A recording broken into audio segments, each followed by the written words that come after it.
Muy bien, empezamos con el paso uno del panorama general del libro de Judas. Este es el inicio del segundo video.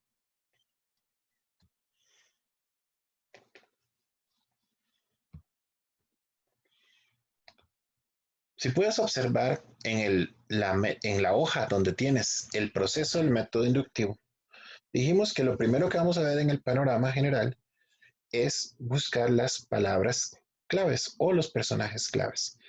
En este caso, por ser una epístola identificando el tipo de literatura, tenemos que entender, como estudiamos en la escuela, que toda carta o epístola tiene un emisor y un receptor. En este caso, vamos a buscar primero al autor del texto y lo vamos a marcar con un círculo azul. En precepto usamos en el método inductivo colores, símbolos y formas para poder identificar o que nuestro cerebro enlace los diferentes palabras claves, términos y elementos del texto bíblico. Es un simbología, es una simbología, perdón, sugerida. Lo que pasa es que se ha convertido en un idioma prácticamente. En todas partes del mundo se marca al autor, a todas las personas que estudian con nosotros. Estamos en más de 110 países, estamos en más de 70 idiomas. Y aunque tú no sepas una pizca de chino o una pizca de ruso, donde tú veas marcado algo con un círculo azul, ahí está el autor. Entonces, de tal manera que si tú manejas diferentes idiomas y algún día llegas a un país o recibes un material donde se estudia con el método inductivo de precepto, entonces tú puedes marcar en azul y ese va a ser el idioma universal. Así que eso es sugerido. Lo único que queremos es, o que te pedimos como recomendación más bien, es que si vas a marcar con otro color o código, entonces que sigas usando eso siempre. Porque si tú designas el color azul para marcar al autor en el libro de Judas, pero en Hechos lo marcas en rojo y en Zacarías lo marcas en café, entonces puede tender a la confusión, especialmente cuando hablamos de palabras claves que se repiten en toda la Biblia, como el amor o el mismo Dios, Cristo, Espíritu Santo. Cada uno de ellos tiene un color asignado y una simbología sugerida que tratamos de respetar, pero que a veces por gustos y por diferentes condiciones no se usan. Por una de esas condiciones, por ejemplo, sería que eras daltónico. Un daltónico no puede usar colores. Entonces, el daltónico solamente usa formas, ¿de acuerdo? Entonces, sugerido, vamos a marcar el autor. Vamos a ir buscando, identificando cada vez que aparezca el autor en el libro de Judas. Y vamos a marcarlo con el color azul, como dijimos, con un círculo sobre o alrededor de la palabra. No solamente vamos a buscar cada vez que lo encontremos una referencia obvia, sino que encontremos un pronombre que se refiera a él o a ellos y incluso vamos a marcar lo que se dice que está haciendo. ¿De acuerdo? Vamos a ver todos juntos. Aquí tenemos el registro de observaciones. Tú lo tienes en tu folleto. Puedes observar, primero que todo, varias particularidades. Una de las particularidades es que no tenemos subtítulos en el texto. ¿Por qué no tenemos subtítulos? Porque no queremos que por deducción saques de qué se trata. Queremos que descubras la verdad por ti mismo. Tú le vas a poner capítulo a los párrafos, a los mismos libros, un tema. Claro, por supuesto, después de haber pasado por el proceso de estudio y vamos a ver cómo podemos coincidir, porque tenemos el Espíritu Santo. Y esto es muy interesante, pero ya tendremos tiempo para eso. Tienes un margen a la izquierda para que puedas hacer ciertas anotaciones, por ejemplo, referencias cruzadas y lo que es exhortaciones, instrucciones y algunas cosas las vamos a poder marcar ahí. Por eso tenemos ese margen a la izquierda. Registro de observaciones. ¿Por qué le decimos registro de observaciones? Valga la redundancia, porque a través de los símbolos y colores nosotros vamos a registrar lo que observamos. Recuerda que el componente número 1 del método inductivo para estudiar la Biblia es la observación. Entonces vamos a observar dónde aparece Judas. Aquí es donde empieza nuestra descomposición. Y también le ayudamos al cerebro por medio de los colores y símbolos a ir clasificando. Un beneficio extra de esto es que cada vez que vayamos a marcar algo o a hacer algo del proceso, vamos a ir haciéndolo individualmente. No vamos a ir buscando el autor junto al destinatario y los otros personajes y a la vez en los términos de tiempo. Vamos a ir poco a poco. El beneficio no solamente es que vamos a ser muy concisos, muy precisos, sino que también vamos a ir inconscientemente memorizando el texto bíblico. Entonces, ¿qué marcamos? Judas. Aquí tú puedes ver el ejemplo. Versículo 1. Judas. Lo marcamos en azul. Siervo. ¿Quién es el siervo? Judas. Entonces lo marcamos. Porque si el texto bíblico no dijera Judas en primera instancia, ¿quién sería el autor? La primera referencia es un siervo de Jesucristo. Para ponerte como un ejemplo, si yo te pregunto en este momento quién es el autor de Tercera de Juan, inconscientemente o conscientemente tú vas a decir, por supuesto que Juan. El libro se llama Tercera de Juan. Te invito a que vayas al texto bíblico, a ver si en alguna parte del texto bíblico dice que fue Juan, a ver si encuentras el nombre. Por la referencia que alguien le puso, sabemos que es Juan, el apóstol, el amado, el discípulo amado del Señor.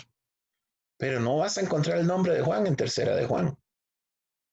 Vas a encontrar a el anciano. Él se refiere, el autor se refiere a sí mismo como el anciano. Entonces, cuando estudiamos inductivamente, preguntamos, ¿quién es el autor de Tercera de Juan? Sabemos, es obvio que es Juan, pero nosotros vamos a decir el anciano, porque es el nombre con el que se identifica bíblicamente. Otro ejemplo, Primera de Tesalonicenses. ¿Quién es el autor de Primera de Tesalonicenses? Seguramente en tu mente dice Pablo. ¿Estás seguro de ello? Ve a Primera de Tesalonicenses y te vas a encontrar que no es el autor, sino los autores. Pablo está con Silvano, que es el antiguo o el famoso conocido Silas, y Timoteo, y escriben a la iglesia de los tesalonicenses. Y si sigues leyendo y estudiando inductivamente, te vas a dar cuenta que Pablo, Silvano y Timoteo, aunque la carta es atribuida solamente a Pablo, hablan en plural. No es que por solo una cortesía de que Silas o Silvano estaban con y Timoteo estaban con Pablo, sino que vemos bíblicamente, inductivamente, que los tres están interrelacionados, los tres saludan, los tres instruyen, los tres guían a la iglesia de los tesalonicenses, porque los tres en conjunto son los autores, aunque popularmente está atribuida solamente al apóstol Pablo. Entonces, son pequeños detalles que van a marcar una diferencia a la forma de estudiar. Volvamos a nuestro texto. Judas, siervo de Jesucristo. ¿Por qué marcamos siervo? ¿Por qué? ¿Quién es el siervo? Judas. Es como si dijera el nombre del autor. Y hermano de Jacobo. ¿Quién es hermano de Jacobo? Judas. Por lo tanto, marcamos hermano. Con los niños le llamamos a esto iluminar el texto. Al principio va a haber un color, después 2, después 3, después 4. Y aparentemente va a ser un desorden. Al contrario, es un orden. Tu mente va a identificar por medio de los colores y los símbolos de quién o de qué estamos hablando. Hermano de Jacobo. ¿Quién es hermano de Jacobo? Judas. Si puedes notarlo, estoy usando las preguntas inductivas para observar quién, qué, cómo, cuándo, dónde y por qué. a los llamados, santificados en Dios Padre y guardados en Jesucristo. Misericordia y paz os sean multiplicadas. Versículo 2. ¿Está el autor ahí? No. Simplemente no marcamos. Amados, versículo 3. Por la gran solicitud que tenía de escribiros acerca de nuestra común salvación. Hagamos un alto ahí. ¿Dónde pueden notar a ustedes al autor ahí? ¿Quién tenía que escribir? Judas. Y aquí encontramos no solamente él tenía, sino lo que va a hacer. ¿Qué va a hacer el autor? Escribiros. Pero antes de marcar escribiros, vamos a mencionar algo que llamamos una palabra compuesta. ¿Quién va a escribir? Judas. ¿A quién va a escribir? A los destinatarios que todavía no hemos identificado. Entonces aquí solamente vamos a marcar escribir, porque el os pertenece a quién? A los destinatarios. ¿De acuerdo? Acerca de nuestra común salvación, tenemos que preguntar, ¿en ese nuestra está incluido el autor? Si es obvio, lo marcamos. Si no es obvio, no lo marcamos. Yo sí lo voy a marcar, porque para mí parece obvio que nuestra, el autor está incluido. Pero entonces, ¿lo debo marcar o no lo debo marcar? Bueno, eso queda a criterio tuyo, si es obvio. A la hora de hacer la lista, lo que va a pasar es que vas a tener menos enunciados. ¿A qué te refieres con enunciados? Bueno, ya lo veremos más adelante. Y entonces me voy a perder de algo, probablemente. O tal vez el texto más adelante nos revele si estamos equivocados. Sigamos, nuestra común salvación. Me ha sido necesario. ¿A quién le fue necesario? A Judas. ¿Cuál es el pronombre que identifica ahí a Judas? Me. Aquí es donde el método inductivo se vuelve mucha gramática. La gramática que aprendimos en el colegio y en la escuela. Me. ¿Qué le ha sido necesario o a quién le ha sido necesario? A Judas. ¿Hacer qué? Escribir, otra vez, palabra compuesta. ¿Escribir a quién? A los destinatarios, que en este caso es la partícula os. Otra palabra compuesta, exhortándoos. ¿Quién está exhortando? ¿Y a quién están exhortando? Entonces marcamos exhortando, porque eso corresponde a una acción del autor. Que contendáis ardientemente por la fe que ha sido una vez dada a los santos. Porque algunos hombres han entrado encubiertamente, los que desde antes habían sido destinados para esta condenación, hombres impíos que convierten en libertinaje la gracia de nuestro Dios y niegan a Dios, el único y soberano, y a nuestro Señor Jesucristo. ¿Hay alguna referencia al autor ahí? Aparentemente no. O tal vez sí. La gracia de nuestro Dios. Debemos preguntar, cuando el autor menciona la palabra nuestra, ¿se refiere o se incluye él ahí?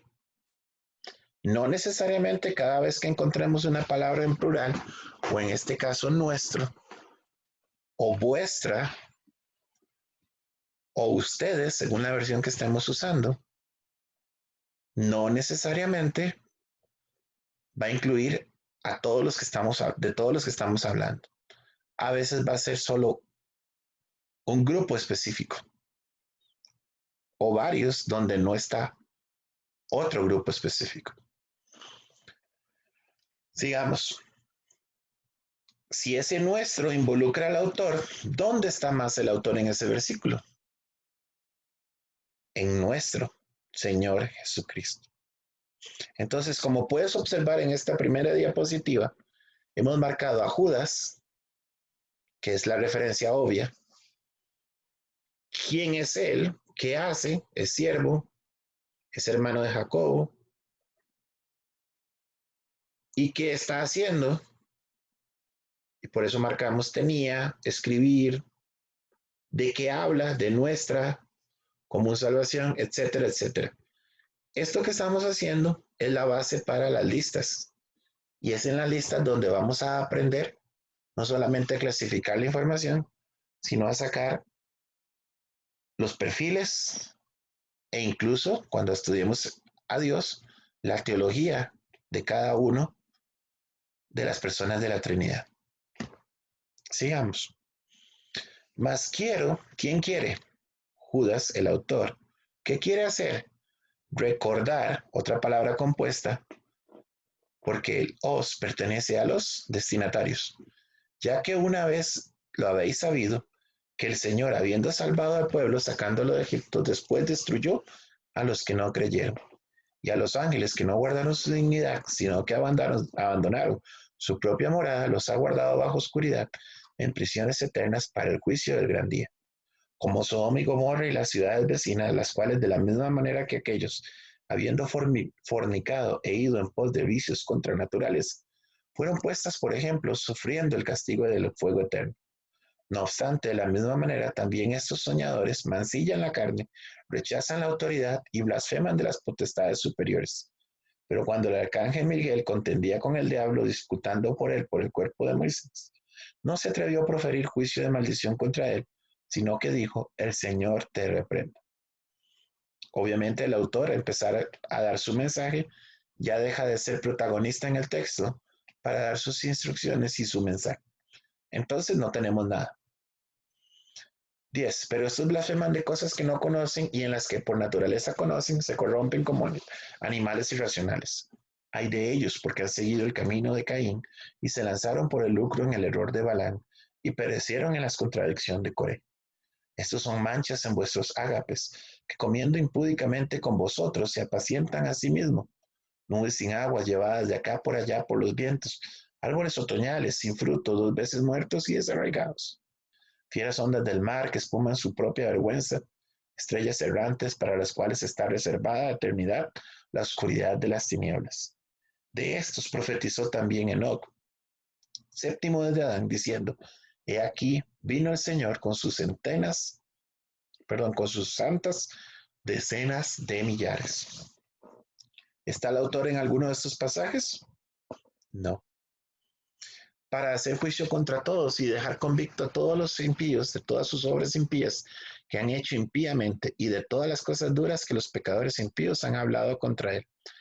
Estos son murmuradores, querellosos que andan según sus propios deseos, cuya boca habla cosas infladas, adulando a las personas para sacar provecho. Pero vosotros, amados, tened memoria de las palabras que antes fueron dichas por los apóstoles de nuestro Señor Jesucristo. ¿Dónde está el autor ahí? En la palabra nuestro. Pero Santiago, o mejor dicho, bueno, Santiago no, Judas, perdón, hermano de Jacobo, que es Santiago, era un discípulo de Jesús. Bueno, pero no es obvio, no tenemos esa información todavía. Si hay un conocimiento previo, podríamos decir y podríamos marcar apóstoles, pero no es obvio, por eso no lo estamos marcando. De nuestro Señor Jesucristo. Los que os decían, ¿quiénes? Los apóstoles, ¿verdad? Eso los vamos a marcar después. En el postrer tiempo habrá burladores que andarán según sus malvados deseos. Estos son los que causan divisiones, los sensuales que no tienen al Espíritu. Pero vosotros, amados, edificándoos sobre vuestra santísima fe, orando en el Espíritu Santo, ¿estará el autor ahí? Obviamente no. Conservaos en el amor, esperando la misericordia de nuestro Señor Jesucristo para vida eterna. A algunos que dudan, convencedlos; a otros salvad, arrebatándolos del fuego; y de otros tened misericordia con temor, aborreciendo aún la ropa contaminada por su carne. Y aquel que es poderoso para guardaros sin caída y presentaros sin mancha delante de su gloria con gran alegría, al único y sabio Dios, nuestro Salvador. ¿Ese nuestro incluye el autor? ¿Sí? Oh, Brincamos el 21. Gracias. Salvador, tanto en el 21 como en el 25. Sea gloria y majestad, imperio y potencia, ahora y por todos los siglos. Amén. Seguramente algunos están diciendo, te brincaste el nuestro. Bueno, ahí está. Muy bien. Finalizamos este video y seguimos con el siguiente paso, que sería hacer una lista.